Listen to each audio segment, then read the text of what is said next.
Hey, what's up, everyone? So, welcome to week one of my little training log that I'm going to start doing. So first of all, give my mum a happy birthday for today. You know, she's an incredible person, and I wouldn't be here today if it wasn't for my amazing mum. So, happy birthday to you, mum. But I hope everyone's doing well in lockdown at the moment. In our flat, we've just been keeping ourselves entertained with a lot of table tennis at the moment. So we've been having like a lot of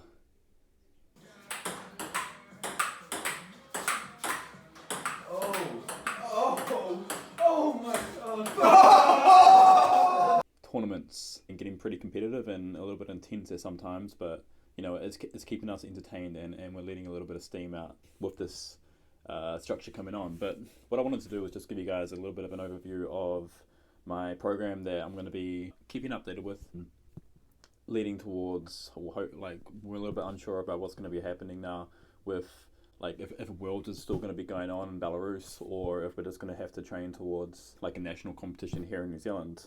But whatever it's going to be, whatever it is, it's going to be, it'll be, and we'll just keep training toward what happens basically. So we finally got access to a squat rack and a bench, so we can finally start, putting some weight on our backs and actually loading something on our chest again. So it's been, 6 weeks of basically just practicing Olympic lifting and a fair bit of like floor pressing and just some like deadlift variation work over the last 5 weeks. So my coach Kedric helping me out with the program, and some of the work has been, for example, snatch grip deadlifting that we've been doing with like double overhand, because we've been limited to 177.5 kilo. We haven't had anything more, but now we do have some extra plates that we managed to score.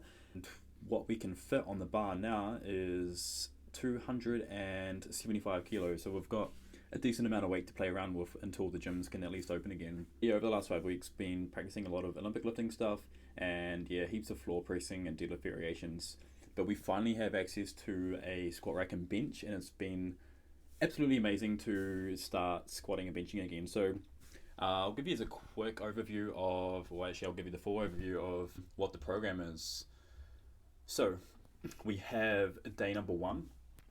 The main thing of this day was high bar squats, and I really do feel like the Olympic lifting work and a lot of the stretching and additional work that I don't normally do over the last 5 weeks has really helped my squat. Because I don't know if you guys have been keeping up with me on Instagram, but a couple of weeks before lockdown, before my max out, because I literally maxed out the day before lockdown, 2 days before lockdown, or whenever it was. 2 weeks before this, I actually managed to tear my pec. So I managed to get a grade 2 pec tear. I got this with bench pressing, so it was a day where I was going for a real heavy rep. I just had my eyes on 185 kilos, so I don't know why I had my eyes on this number, but it was in my head, and I needed to put on the bar and just see if I was going to get it or not. This wasn't a planned max out day, and it was probably a little bit stupid. I just had this number in my head, and I really wanted to get it. So what I was doing was I was warming up for bench, and I got up to 160 kilo, and this was feeling pretty heavy, and I still really wanted this 185 kilo. So what I did after this was I just chucked it on after the 160, and I went for it, and I got it. And if you look at the video, it definitely was an RP 14 plus another 14. It was really hard, but I managed to tear my pec along this process. And the weeks of training after this was just very tough, and it was very sore. But I still managed to train through, and I got my 182.5 kilo bench from a max out session. This might have been a lot different if I was a little bit smarter with how I did this 185 kilo beforehand, or if I just waited or was a little bit more patient. But unfortunately I wasn't, and I have to deal with the consequences. But now it's feeling pretty good. So before lockdown, I was low bar squatting, and this was, I think, about the same time period, about 2 weeks before my max out session. I had 272.5 kilo on my back. So what I did was I unracked it and I stepped back, and then I took a big brace, and at the same time when I was bracing, my shoulder just popped, or a ton of things just popped around this whole area from my neck, around my collarbone, AC joint, and I think I did tear something during this process as well. This was just during my bracing, and this also is it held me back for a little bit, and I still managed to get a 280 kilo squat on my max out session. So lockdown kind of couldn't have happened in a either more better time period, because after my max out session, I got to just focus on Olympic lifting, stretching, all this other stuff that I didn't normally focus on, and now my body's feeling healthy again. So my chest is feeling 99.9%, so it's feeling really good. I can still bench properly, still feel that I have to warm up and be a little bit careful. My neck is still feeling a little bit similar. I've always had problems on this side of my body, but it kind of is what it is. As long as I'm warming up a little bit better and just keeping this area nice and warm and just loose when I'm doing it, I don't normally have any issues. But at least there's no pain now that I was experiencing just before lockdown.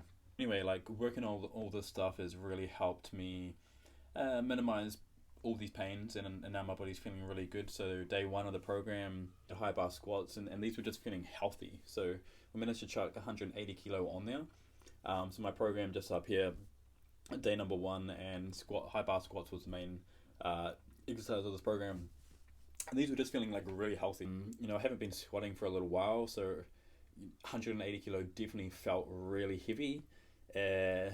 Like before lockdown, this would have still been like all good. That was like one of my warm-ups of high bar squats, and now it really did feel like an actual warm-up, but I needed to have some kind of weight on my back. You know, it had been too long, and I just wanted to have a little bit of fun this week.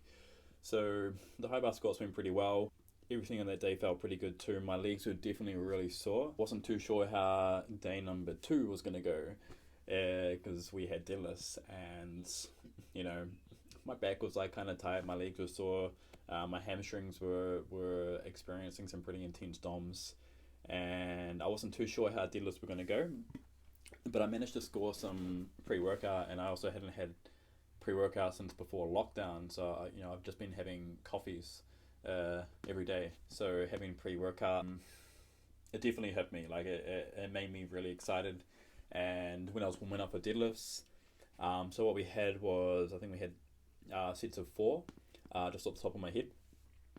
But they were feeling really good during the warm-up, and now that we actually had some weight, the side of me that just wanted to see where things were at kind of came out, and I was like, I wonder how much weight we could fit on this bar for a starter, and I found out we could fit 275 kilo on, but I had this idea in my head of an AMRAP at 272.5, and I just wanted to see, like, you know, how many reps I could get, just to see basically how far away I currently am from before lockdown happened. You know, I wanted to see if all the stuff had kind of paid off that we were doing over the last few weeks. So we were limited in deadlifts to 177.5 kilo, and we'd just been doing some double overhand work, some snatch grip deadlifts, some beltless work, and then just some Olympic lifting on top of it. So, you know, I was just curious to see what would happen. And so we chucked I made the choice to chuck on 272.5 kilo, and just to get a few reps in to see how it felt. And surprisingly, it felt really good. I probably could have got another 2 reps out of it, but you know, it felt heavy, and I felt like it wouldn't be smart to get those extra 2 reps. So I just stopped at 3 reps, and you know, I was real happy with this. I think it's a PB for me. I'm actually unsure, but for conventional at least, and a bodyweight PB, so my body weight's pretty low at the moment. But this felt really good, and you know, I managed to get featured on King of the Lists, which was my 2nd time so far, which I was pretty happy about that. It made me feel real grateful for the last 5 weeks for how Kedric helped me stay in condition, keep me on track. So you know, if you guys are after any programs or powerlifting coaching in there, so Kedric's definitely one of the ones that I would highly recommend remotely around the world. Otherwise in New Zealand, there's there's John from Get Strength Gym, and Jason from North Shore Barbell, which is and Carly Dillon as well, who's got her own thing going on at her house with her gym there. But yeah, Kedric has been amazing and keeping in condition this whole time. And yeah, we're pretty stoked with that. So we got 272.5 for just the top triple to see where things are at. And then on Wednesday we had a day off. Well needed. My back was definitely fried from that. Not in a bad way, just like, you know, it had been worked. You know, I've always tended to recover pretty quickly, just because I sleep good, I eat good, I stay hydrated. I don't drink alcohol. not that I know how much this impacts recovery in that, but I just know that I try to take care of myself as much as possible, and my recovery generally does happen pretty quickly for me anyway. But the next day we had on Thursday was tempo squats. So this is my first time low bar squatting and since I maxed out before lockdown. Did manage to do some high bar squats before, like during lockdown. We made like a squat rack out of a rubbish bin. That kind of worked a little bit, but it was just real awkward because when you unracked it, you had to like take 4 or 5 steps backwards before you could actually squat down, and just loading the plates on was just awkward in general. So we did this like once or twice, and then we'll just like this and just stick to Olympic lifting and everything else.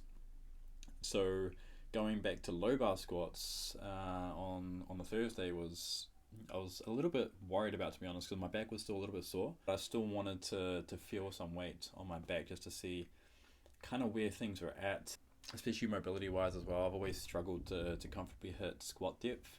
So for this day I didn't actually warm up too much, but I still managed to put on 220. That was kind of the number that I had in my head. Usually what I can see in my head, I just know that I can just kind of put on the bar, and I just know it's there, if that kind of makes sense.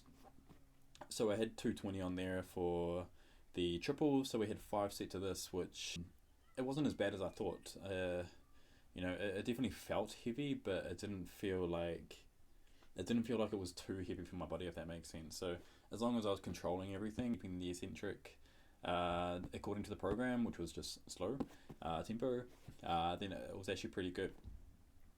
It wasn't until bench. So bench was tough. So the first 2 sets were really good. The RP was real low, but when it come to the third set, this is when things just started to really tighten up. But I hadn't actually experienced this for a while because, like I said before, lockdown, I tore this, so everything was painful, and this was kind of like a good type of pain, like a work kind of pain, like just muscle burn and all this kind of stuff. So it was kind of good to experience this, but it definitely made it felt pretty hard.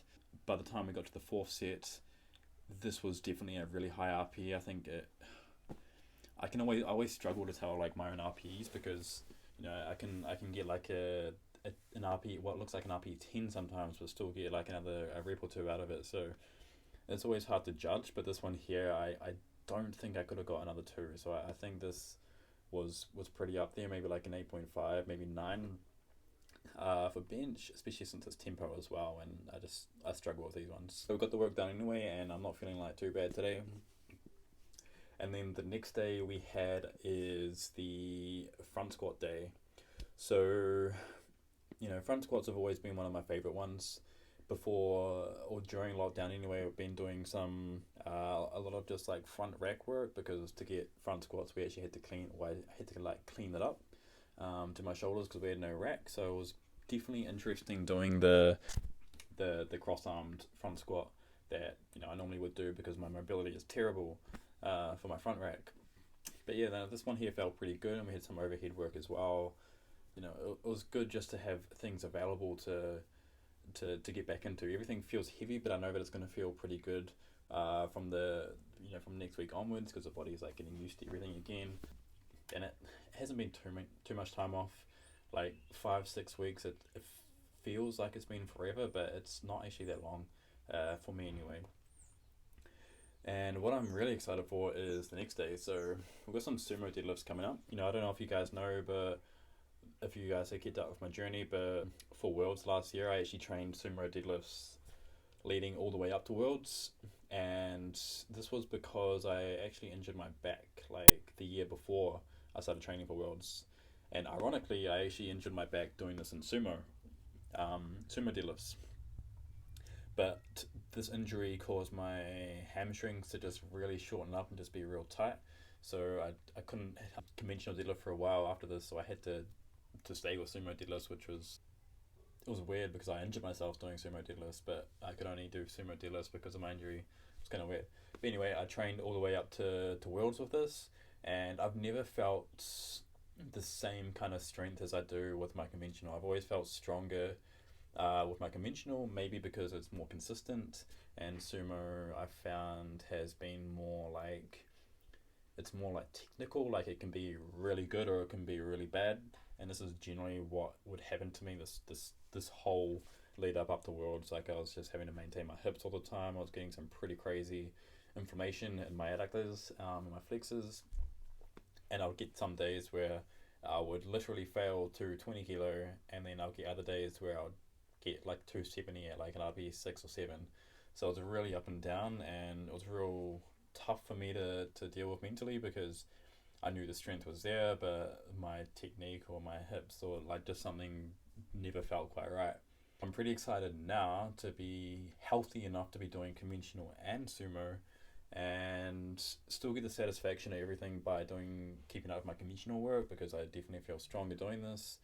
But we've got sumos programmed in the program now, which I'm really excited just to work on the technical aspects. So, I think this is where I kind of went wrong on my lead up to Worlds. I was just focused on getting the numbers for training, and I never actually took the time to take a step back and just work on technique and just build it up from the ground up, like I did from basically, or like we all do from lifts, like conventional deadlifts from when I first started to now basically. So we got those tomorrow. So we got sets of 4, I think. And I'm just going to keep these light just to really focus on things, because I know my hips hate this. I always get some crazy information in that, yeah. But anyway, that's my program all summed up. I'm really excited for this year. I'm going to stay 74s. My gut feeling's telling me that Worlds is not going to be on, and we're going to be competing in a national competition in New Zealand. So what I'm going to aim for is get the numbers that I have planned for in my head anyway for nationals, and try to get some records. Just keep the goals high, get the motivation ticking along, and yeah, I'm going to try to do a little bit more of these videos to mostly just keep myself accountable with training and everything, and just to let you guys know a little bit about the journey on the way, some things that happen along the way, and what the journey involves, and when things get hard and when things get easy, and a little bit about my program. So yeah, I'll catch you guys all next time.